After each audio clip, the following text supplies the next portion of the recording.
गुरु के प्रति भाव पहले हमारे शिक्षा के क्षेत्र में क्या होता था कि गुरु जी का भाव आदर होता था। गुरु जी अगर मार्ग बहते बहते बीच में मिल जाए तो डर इतना होता था शिष्य को वो छिप जाता था, गुरु जी से नजर मिला के बात तक नहीं कर सकता था। और गुरु जी से बड़ा भय होता था। और गुरु जी को क्या समझते थे? गुरु जी को समझते थे गुरुर ब्रह्मा गुरुर विष्णु गुरुर्देव महेश्वरा गुरु साक्षात पर ब्रह्म तस्मै श्री गुरवे नमः। गुरु मेरा देवता है, गुरु मेरा ब्रह्मा है, गुरु मेरा विष्णु है, गुरु के कारण ही मेरा जीवन है, ऐसा विचार रखता था। और ऐसे विचार के द्वारा गुरु चरणों में प्रणाम करता था। आजकल के बच्चे जो है ना वो गुरु को नौकर समझते हैं। स्कूल में गुरुजी को देखते हैं और गुरुजी को डांट फटकार लगा दे तो घर से पिताजी को जाते हैं, पिताजी जाकर के गुरुजी को डांट फटकार लगा देते हैं कि तुम्हें क्या करना है, फीस दे रहे हैं ना, करना तो पढ़ाओ। ये भाव नहीं होना चाहिए। गुरु चरणों में तो बलिहारी का भाव होना चाहिए कि गुरु का मतलब ही ये होता है कि गु का मतलब होता है अंधकार और रू का मतलब होता है प्रकाश। जो अंधकार से प्रकाश की यात्रा करा दे उसका नाम है गुरु। इसलिए गुरु चरणों में वंदन करते हैं। कृष्ण 64 दिन तक 64 विद्याएं सीखने के बाद में गुरु चरणों में जाते हैं और गुरु से प्रणाम करते हैं। गुरु ने कहा विद्या सीखी है, गुरु दक्षिणा देना।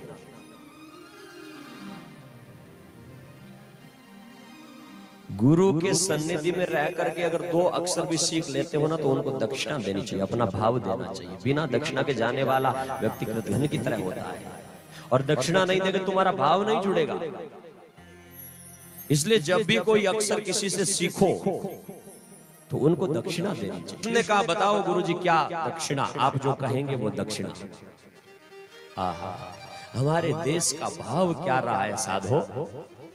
आज जिन गुरुओं पर एक थोड़ी सी बात कहे तो लड़ाई करने के लिए तैयार होते हैं, उस भारतीय सनातन परंपरा में भाव ये रहा है। एकलव्य जैसा चेला हुआ है। द्रोणाचार्य मार्ग जा रहे हैं और मार्ग जाते जाते पांडवों को आगे करके द्रोणाचार्य जा रहे हैं। सामने महाराज एकलव्य था, एकलव्य ध्यान में था और कुत्ते के भौंकने की आवाज आई। एकलव्य ने शब्द भेदी बाण चलाया और सीधा कुत्ते के मुंह में। कुत्ता मरे भी ना। क्या धनुर्धर रहे हमारे देश में। कुत्ता भी न मरे और आवाज भी बंद हो जाए, इसलिए एक पर एक बाण चलाते गए। सारे कुत्ते के मुंह में बाण चले गए, कुत्ता मरा भी नहीं, सारे मुंह में लगे और कुत्ता दिख भी नहीं रहा है, शब्द भेदी बाण चल रहे हैं। द्रोणाचार्य ने देखा कि इधर इधर कोई नजदीक में दिखाई नहीं दे रहा, कौन है ऐसा? आगे गए तो द्रोणाचार्य के सामने एकलव्य आ गया। एकलव्य से द्रोणाचार्य ने पूछा तुम कौन हो? बोले मैं एकलव्य। आप? द्रोणाचार्य प्रणाम किया चरणों में। अरे तुम कौन हो? बोले मैं आपका चेला। ना मैंने तो आपको कभी सिखाया नहीं, तुम कौन हो? नाम क्या? एकलव्य है। गुरुजी मैं आपके पास में आया था और आपने कहा कि मैं आपको शूद्र, इसलिए आपको मैं सिखाऊंगा नहीं, आपने मुझे भगा दिया। मैंने कहा कोई बात नहीं, गुरु ने अगर इच्छा नहीं है तो गुरु का भाव तो मेरे साथ में है। दर्शन तो हो गए गुरु के और माटी का ही बना करके द्रोणाचार्य गुरु, और मैंने उससे सीख ली और मैं इतना बड़ा धनुर्धर बन गया। द्रोणाचार्य ने कहा मैंने तो अर्जुन को वरदान दे दिया है कि चेले को कि तेरे से बड़ा कोई धनुर्धर और तू तो उससे भी बड़ा है, अब मेरी बात कैसे रहेगी? तो बोले गुरु बताओ तुम्हारी बात कैसे रखनी, मैं आपका चेला हूं। भाव ये होता है। बताओ तुम हमारे गुरु हो, कहो तो ये प्राण भी हाजिर है। गुरु ने कहा अगर तू मेरा चेला है और मैंने वचन दे दिया है कि मैं अर्जुन को श्रेष्ठ धनुर्धर रखूंगा, तो उससे बड़ा तो क्या काम कर सकता है? बोले गुरु आज्ञा करिए, बस काम करना नहीं, आप आज्ञा करिए, हम वो काम करेंगे। तब महाराज गुरु जो है उन गुरु द्रोणाचार्य ने कहा कि अंगूठा धनुष बाण चलाने में बहुत, इसके बिना तो काम हो नहीं सकता है, निकाल तुम्हारा अंगूठा और मेरा चेला है तो चरणों में रख। द्रोणाचार्य के सामने एकलव्य ने आव देखा ने ताव और उतार करके अंगूठों को गुरु चरणों में रख दिया। ये गुरु निष्ठा होती है, गुरु की सेवा। एकलव्य अंगूठा उतार कर गुरु चरणों में रख देता है। ये गुरु भक्ति थी इतनी बड़ी। क्या धन गुरु के सामने है।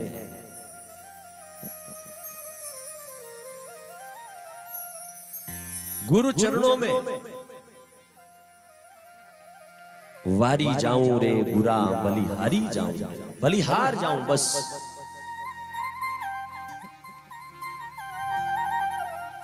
गुरु से तो मात्र एक प्रार्थना करो कि मैं अर्ज करूं एक थाने थे हमेशा माने चरणा में राखो बस, बाकी धन मन सब। हो मैं तो अर्ज करूं गुरु थाने चरणा मई राखो माने। मैं तो अर्ज करूं गुरु थाने चरणा मई राखो माने।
अर्ज करूं गुरु थाने चरणा मई राखो माने। ओ मैं तो अर्ज करूं गुरु थाने चरणा मई राखो माने।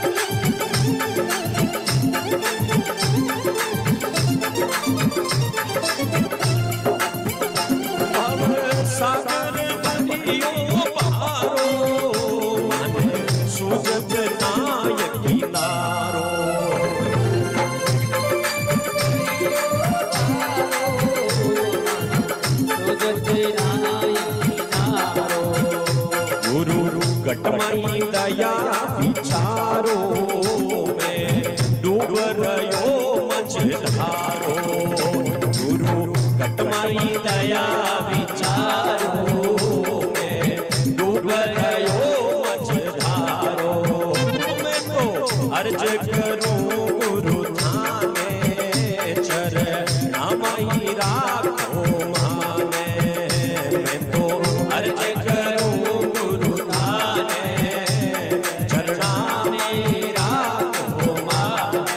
सभी गाइए ताली बजाते और अपने गुरु के चरणों में ध्यान लगाइए। आज जितना भी आपका जीवन अच्छा बना है वो गुरु की कृपा से बना है। गुरु कृपा के बिना जीवन कुछ भी नहीं है। गुरु कोई एक मिनट नहीं होता है, गुरु एक शक्ति होती है। गुरु का और आदमी का संबंध बिंद का नहीं होता है, नाद का होता है।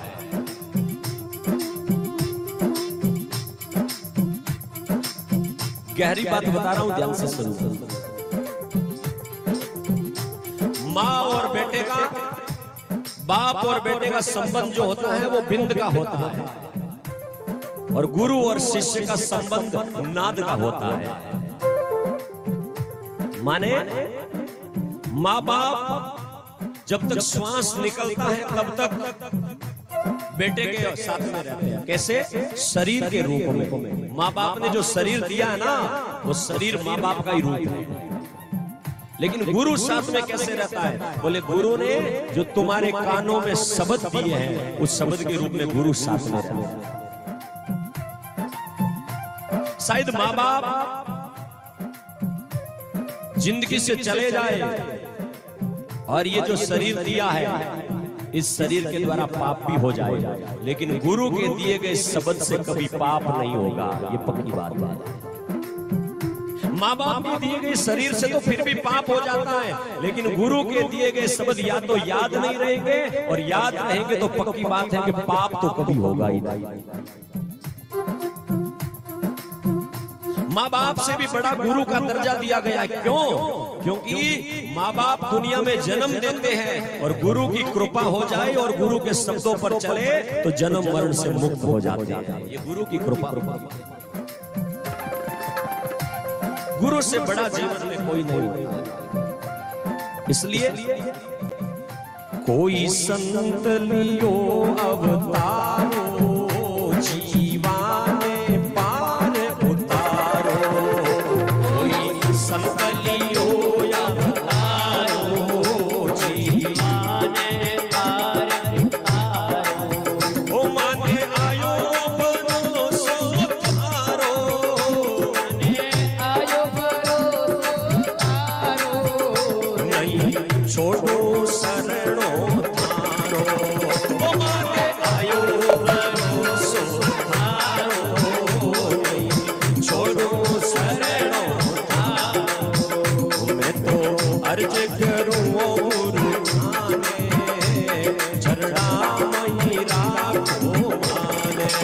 ओ मैं तो अर्ज करूं गुरु थाने, चरणा मही राखो माने।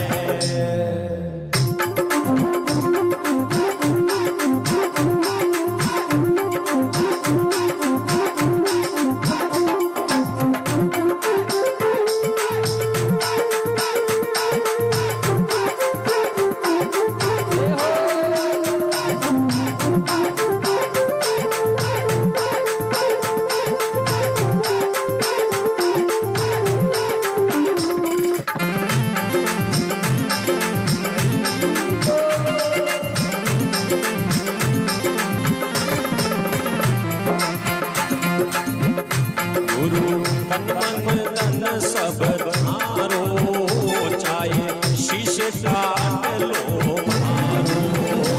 गुरु तन मन धन सब धारो, चाहे शीश काट लो मारो।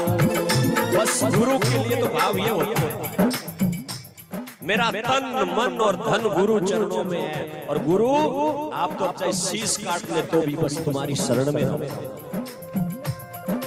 कभी भाव ये गुरु चरणों में ले जा करके देखो। अब आज के जमाने में एक बात मुझे कहनी पड़ेगी, माफ करिए, लोग गुरु के भी निंदक बन गए। चार लोग बैठते हैं, गुरु के पास में बैठ जाते हैं, गुरु के शब्द ले लेते हैं, और पछे गुरु रा शब्द माता चालन री हिम्मत आपरी नहीं हुए, जब गुरु री निंदा करना। अरे तुम जीवन में नशा करते हो, और गुरु ने जब सुगरा मंत्र दिया है, दीक्षा मंत्र दिया, तो गुरु ने नशा छुड़ाया, और तुम्हारा नशा नहीं छूटा, तुम्हारी बुद्धि खराब हो गई, तो फिर गुरु भी ऐसे ही है। तुम्हारे जीवन में तपस्या नहीं है तो गुरु की निंदा शुरू कर देते हो। लेकिन जिसमें जीवन में तप करने की ताकत है, जो सूर्योदय से पहले उठता है, नशा नहीं करता है, शब्दवाणी पढ़ता है, गीता पढ़ता है, रामायण भागवत को पढ़ता है, गायों की सेवा करता है, वो आदमी गुरु चरणों में आज भी बलिहार जाता है। वे गुरु चरणों में समर्पित हो, क्योंकि तप करने की ताकत है। जिसकी गुरु के शब्दों पर चलने की हिम्मत नहीं होगी, वो चार लोगों में बैठे कर देगा हमारा गुरु तो वही है वो, और निंदा करेगा तो आजकल यूं ही है। क्यों? क्योंकि तब तुम्हारा घट गया है और बुद्धि में विकार आ गया है, इसलिए गुरु में भी दोष खोजते फिरते। क्या कहूं, आजकल लोग मां में दोष ढूंढने लग गए हैं। मां पिता में दोष ढूंढने लग गए हैं। माँ और पिता में दोष ढूंढ रहे हैं। कोई अगर आज कह दे कि तो के मार्ड बहुत वही है, वही तरीका करेगा, ये दोष ढूंढने लग गए। आज जो पिता के लिए समर्पित रहते थे, जो माँ के लिए प्राण दे देते थे, वो आज माता पिता और गुरु में कलयुग ऐसा आ रहा है कि दोष ढूंढने लग गए हैं। लेकिन गुरु में दोष दृष्टि नहीं होती है, गुरु में समर्पण होता है, गुरु में भाव होता है। और आप भी अपने अपने गुरु को याद करो कि उनकी कृपा से कभी आपका नशा छूटा होगा। गुरु की कृपा से कभी आपके जीवन के अंदर बुरी बातें छूटी होगी, और गुरु के शब्दों को सुन करके आपके जीवन की बुराइयां दूर जाकर के आपका जीवन ऊंचा बना होगा। ऐसे आपके गुरु को याद करते हुए आप भी ताली बजाते हुए 1 मिनट गाइए। अपने अपने गुरु को याद करना, गुरु की कृपा को याद करना कि आपके गुरु ने कितनी कृपा करी है। गुरु तन मन धन सब धारो, चाहे शीश काट लो मारो।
बोलिए गुरुदेव भगवान की जय, परम सद्गुरुदेव की जय। अपने अपने माता पिता गुरुदेव की जय।